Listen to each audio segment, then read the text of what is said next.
Hey guys, welcome back. Today we're going to be having an NU tier match against Parrish. In this match, there's lots of switches, and as you can see, he's got 3 Pokemon being weak to rocks. You may actually ask yourself, 3 Pokemon being weak to rocks? How in the world did he manage to pull up such a long match with you? You're gonna see, this guy is good. The reason I didn't put up the rocks a little bit early is because I was feeling like it's gonna be a little bit too cheap. And you're gonna see, I'm gonna change my mind very soon. Because the first time hitting into this match, I was thinking if I put up the rocks, it's probably gonna be an upload that's not gonna be as interesting. So yeah, but anyways, let's get right into it, shall we? He's gonna go for the reflect. I switch out to camera up after world switching away. I was expecting him to switch out to his Coracosta, so I switch out to my Saucebuck, but he switches out to Lapras on the same turn. I didn't want to give that Coracosta an opportunity to set up on me, because he probably may have done that. He's got reflect, I don't have Earth Power on my camera up.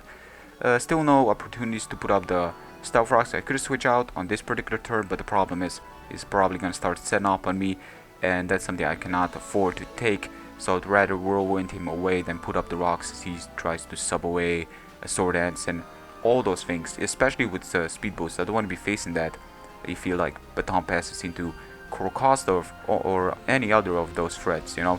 Don't really want to be facing right now. But still, after Ninjas comes in, I'm gonna switch out to the greatest answer to a Ninjask. He's gonna go for the turn, gets a crit on me. With +2 doesn't do that much, but it's better for him to get some damage in there instead of no damage, considering that if he with the baton pass up to just whirlwind, blow away any of his other Pokemon, and in this case Ninjas comes in. I would really like Stealth Rocks, but it's okay. I'm like, okay, stuff are looking pretty good, right? Stuff are looking pretty good. He's gonna go for U-turn again. I'm like, let's go for the plug, because I'm not too sure if he actually can run Brave Bird and Whirlwind on the same set. You guys tell me. I'm really not comfortable by running it. I don't want to be breaking any rules, so that's why I don't have it.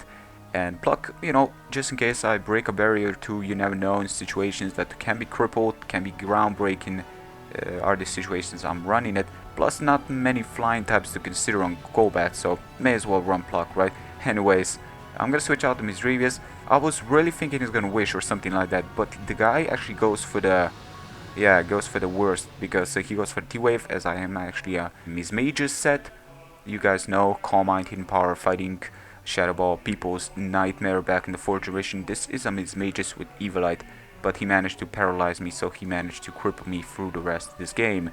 Very unfortunate. I'm gonna go for the Hidden Power fighting right now. He's gonna roar me away. After seeing I'm faster, of course, he needs to have a phasing move and roars me into Saucebuck, which in one case it's a good switch, but in the other one I don't want to be taking his Ice Beams, so I'm gonna switch out to my Golbat. Kinda expecting him on the second part to switch out, and luckily he didn't want me to get Horn Leech on it, so he made a switch as well. He's gonna go for the U-turn again with Ninjask, because again Golbat can manage to totally wall this Ninjask, so he's gonna switch out back to his Odino, as I'm gonna go for a Super Fang, getting some damage there. I'm like, well, if he mixes up I can break it.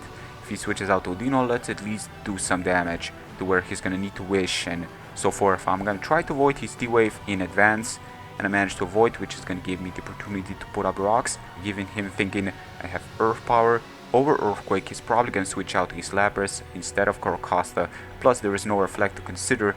I believe no Reflect wears down this particular turn, so Coracosta still putting up the rocks. He doesn't have a Rapid Spinner, so it's gonna make games a little bit easy. I'm a special defensive one, expecting the water type move. He goes for Ice Beam, takes down my Sock with a crit. Didn't matter, but that was an excellent move on his behalf nevertheless, considering that I'm especially defensive. Camera up and Lapras can really hit me hard with such moves. Still, I guess no, I'm highly doubting it's a free shot on camera up of that sort. Still, I'm gonna switch out to my Golbat. I'm thinking, let's see how much this will do. That does a lot, ladies and gentlemen. That's a neutral damage, because I took away my flying type for a turn, and he's gonna, yeah, I'm gonna avoid, I believe, Super Fang right there, if I'm not mistaken. I don't believe any other moves on my set can actually manage to miss, but I'm gonna switch out. You know, the thing is, he actually roared me into this, and I'm starting to believe, well, if he's got a water move, then he's probably gonna go for it right now, but he actually Ice Beams, actually expecting me to switch out again. And the thing is, I was kinda really fair on this guy having a water move, but the amount of HP I am, I can probably take his moves, at least one of it, and he stays in, which again kind of confirms that he may just not have a water move. Actually staying in, he may still have it, but I'm starting to go towards him not having it, because as you can see, he's not using it, something that Probopass doesn't really appreciate taking. So I'm now in here with my Miss Mages. I'm like, okay, let's go for the hidden power fighting, just playing it safe. I guess I should have Shadow Ball, but felt like if he switches out to Odino, may as well do some super effective damage. Wouldn't have done much, but getting any additional damage can be important, and switching out to Golbat afterwards to take his Exeter after Ninjask, of course, coming in here. Lefties is gonna make him still survive the Stealth Rock damage for at least one more turn. He's gonna go for Protect, as I'm gonna decide to go for the Roost. So I guess it was a move that was going into my favor, because if he would make a force switch right here, then you know, I could have Roost, but the thing is I would have need to face something on his team. But now, in this case, yeah, it's a good situation. He's gonna go for U-turn, and this kind of move actually goes into my favor, because again I can go for Roost, negate my flying type, and the amount of HP I am, I'm pretty sure it's not gonna be playing an important role. I'm just gonna go for Whirlwind as he switches out to his Audino. I'm gonna Whirlwind him into his Raichu, and I do have a good answer for it in my form of Camera Up, because I have a Seeking that's got Lightning Rod, and Camera Up, he's gonna go for a Grass Knot, expect me to switch out, so that was an excellent play in his behalf. You know, very obvious, but excellent play nevertheless. You cannot really say that wasn't a good move. So, you know, expecting him to switch out to either of those two, he's gonna go for a Grass Knot. Now he switches out to his Audino, but because I have Physical Earthquake as well as Special Lava Plume, I'm a mixer with Toxic and Stealth Rocks. I'm a special defensive Camera Up that's got minus speed and nature. I can still hit that Audino pretty hard. Now checking out his team, checking out this Audino's moveset in general, T-Wave, double screen support. He probably doesn't have anything to really heal him out of this poison. So I'm gonna take this into my advantage. He's gonna switch out to his Coracosta in this particular turn. I'm gonna go for Earthquake.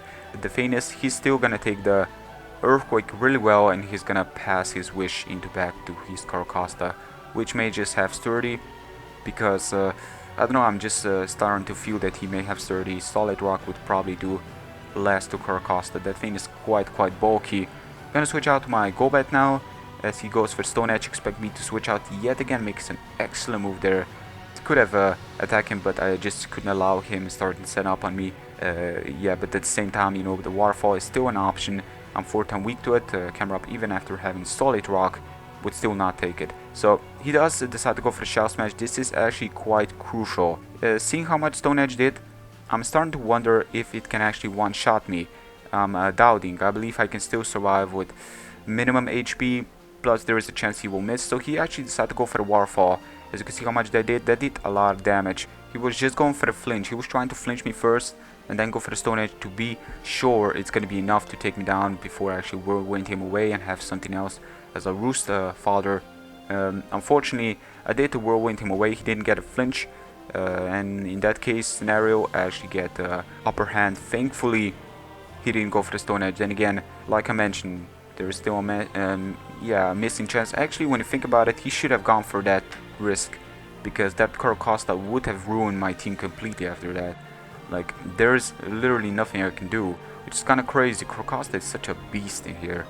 Anyways, I'm expecting him to switch out to his Lapras, expecting me to go for the Waterfall, having the Water Absorb, gaining HP, but the guy still survives my Poison Jab. Should have gone for the Mega Horn there, but the thing is, I was actually expecting him to maybe switch out his Coracosta at the same time. I may get poison on it, who knows. Yeah, but then again, Mega Horn was probably the better move. What would have happened if I would have missed? I was thinking that it will be enough, but that was not the case. And this Lapras is still sticking it here. It should be long gone, but he somehow managed to make him survive the outcome of this match. As you can see, he's gonna be Ice Beaming away. I'm gonna get Paralyzation. Not really that important, because seeing how much this hidden power fighting does, I guess I could have taken him down to round where Stealth Rocks is gonna be enough if I can force him to switch out. But you know, I still do some damage to it, and now I'm gonna switch out to Probopass as he's gonna roar me away. He probably doesn't have a water move, so I'm gonna go to my Probopass, a little bit risky just in case he goes for a water move on this particular turn. He still didn't reveal me his full move pool, So a little bit questionable in that behalf, but he switches out to Odino on the same turn as I'm gonna go for the flash cannon, just getting some additional damage in there. Checking out the damage, it's an easy two shot, but this turn he's actually gonna switch out as I'm gonna go for a Volt Switch, expecting him to switch out. A little bit skeptical because Volt Switch would have not taken him down, then he could have gotten Wish up again, but we managed to get the damage on Coracosta, which again is it's pretty cool. It's pretty cool. At least getting some damage in there is quite important. I'm still in here with my Golbat. I can always whirlwind him away in case he actually starts to set up on me, and that's exactly what I do. Outside of a crit with Stone Edge, yeah, that's situational again. I'm just gonna whirlwind it away. Ninjask is gonna be blown away, which means Ninjask is gonna need to be a Death Fire after that. There is no way he can avoid the Stealth Rock damage. Switching out to my Ghost to block his paralyzation going on, plus if he actually goes for the Grass Knot just in case. But now he actually goes for a Grass Knot. Expect me to predict him to go for the T-Bolt, trying to avoid, so that was yet another marvelous move. I mean, there is no reason to go for the Grass Knot against a Ghost type, so that was the reason he actually did predict me to switch out to this, avoiding the Thunderbolt or switching out to Seeking and so forth. But he switches out his Ninjask to be a Death Fodder, makes an excellent move. This turn I'm actually predicting him to start setting up on me, predicting me to go to my Golbat, expecting him to go for the Warfall. Warfall is not going to be doing much again, without the boost, but he gets a crit. Didn't matter, I'm 4-time weak to it, solid rock or not, and that's going to give me the opportunity to go to my Probopass. He's going to need to go for the Warfall, but without the boost, I know Probopass can still take it even after being 252 special attack and 252 HP, and I'm going to retaliate with a Power Gem and take him down. So that was probably one of his biggest threats being taken down. That is excellent. Now this turn I'm going to switch out to Misdreavus again. What kind of move he's going to go for? He's going to go for a Grass Knot. Doesn't do anything.